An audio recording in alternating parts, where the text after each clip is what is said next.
ఆ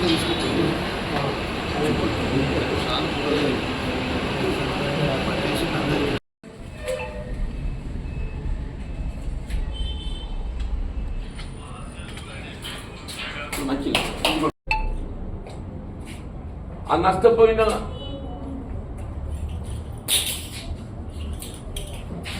పంటకు పూలు ఏదైతే చేతికి వచ్చిందో అది అమ్ముకుందామని చెప్పంటే మొక్కజొన్న మార్కెట్లో పంట మద్దతు ధర 2400 ఉంటే మనం 1800 1900 వస్తుంది. ఎకరా 500 రూపాయలు నష్టపోతున్నాయి.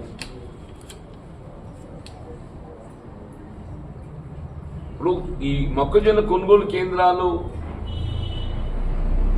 ఆరంభింపజేయడం ఎంత జాప్యమైతే అంత దళారులు లబ్ధి పొందాలని ప్రయత్నం చేస్తున్నారు. ఇప్పుడు రాయకల్ మార్కెట్లో అయితే మొత్తం నిండిపోయింది. రాయకల్ మార్కెట్లో మొత్తం మొక్కజొన్న మొత్తం నిండిపోయింది. ఇంతవరకు కొనుగోలు కేంద్రం ఆరంభింపబడలేదు.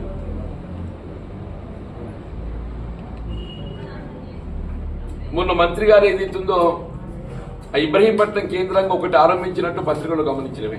ధరవి మెట్పల్లి ఏరియాలో ఇబ్రహీంపట్నం కేంద్రంగా ఒకటి ఆరంభించినట్టు పత్రికలు గమనించినాం. జగిత్యాల జిల్లాలో ఒకటి ఇబ్రహీంపట్నం ఆరంభించినట్టు పత్రికలు గమనించడం. అది కూడా ఇంకా తూకం ఆరంభించలేదు.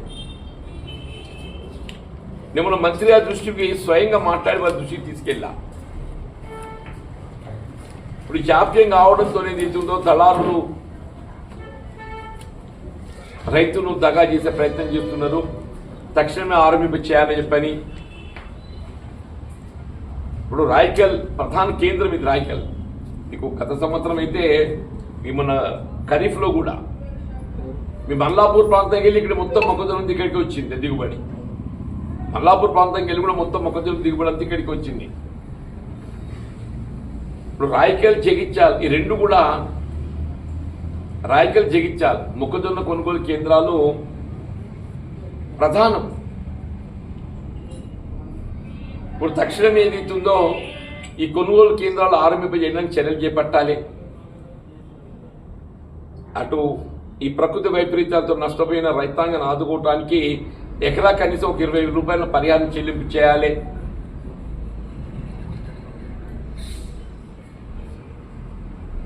ఇప్పుడు రైతులు ఇంకొక ఆందోళన మొదలైంది. ఈ రైతు బీమా పథకం అనేది ఇంతవరకు పట్టేదారు పాస్బుక్ ఆధారంగా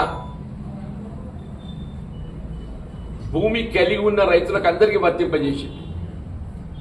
అంటే దాదాపు రాష్ట్రంలో 60 లక్షల పైచీలకు పట్టేదారు పాస్బుక్ కలిగి ఉన్న రైతులు ఉన్నది.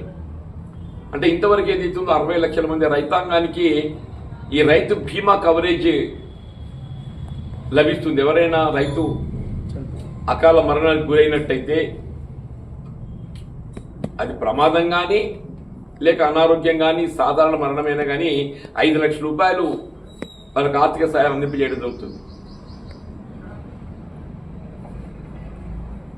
ఇప్పుడు తెలంగాణ ప్రభుత్వం ఉన్న అసెంబ్లీ సమావేశాలలో ముఖ్యమంత్రి గారు ఏదైతున్నదో కొత్తగా ఇందిరమ్మ సమగ్ర కుటుంబ బీమా పథకాన్ని ప్రవేశపెడుతున్నట్టు ప్రకటించారు.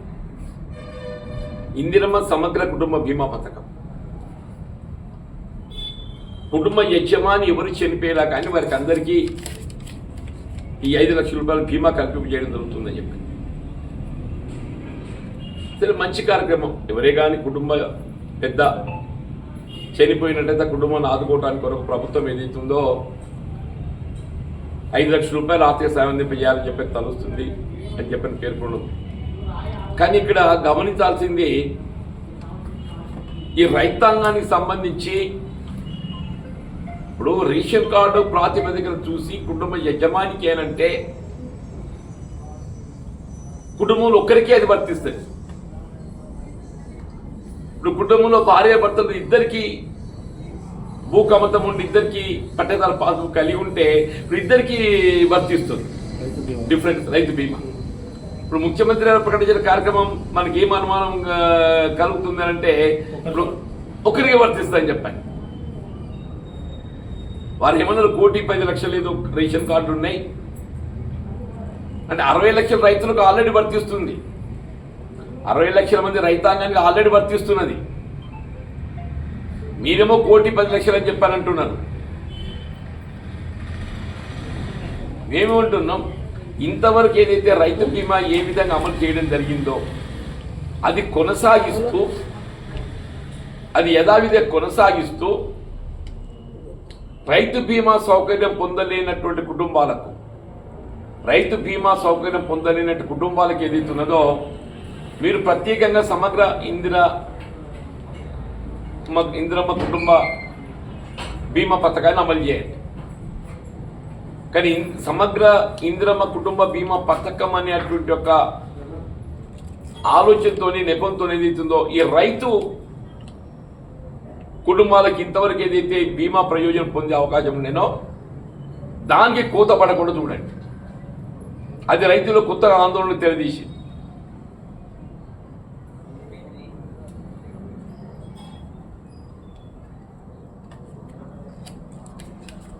ఇవాళ మన ప్రాంతంలో ఏదైతుందో అంటే వాస్తవంగా పంట మనకి ఇంకొక 10 రోజులు అయితే కానీ పంట ఇడిచిపెట్టే అవకాశం లేదు. ఈ ఏప్రిల్ 15th మినిమం పడుతుంది పంట ఇడిచిపెట్టాలంటే.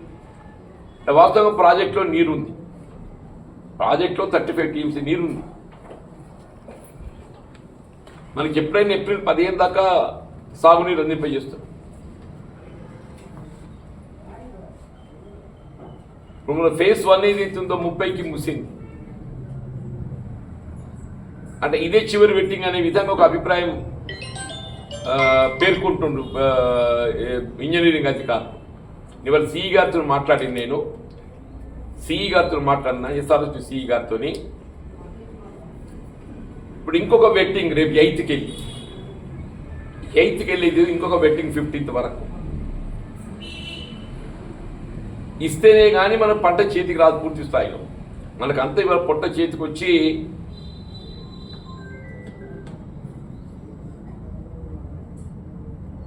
ఇవాళ ఇంకొక 10 రోజులు కానీ దానికి నీరు పెట్టే అవసరం ఉంది, 15 రోజులు. కాబట్టి ఇది ఏప్రిల్ 15th వరకు ఇంకొక వెట్టింగ్ నీటి విడుదల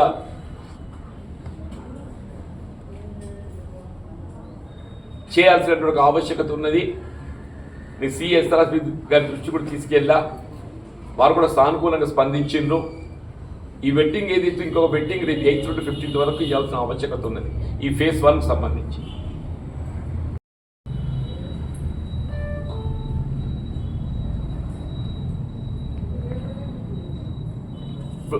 ఈ రైతు భరోసా ఏదైతుందో ఇప్పుడు ఎకరం అనే కాకుండా వీళ్ళ కమతం ఆంక్ష లేకుండా వీళ్ళ గతంలో ఏ విధంగా మీరు ఖరీఫ్లో కల్పించిండ్రో రైతు ఎంత కమతం కలిగి ఉన్నా కానీ ఎకరా 6,000 రూపాయలు ఇప్పటికే జాప్యమైంది.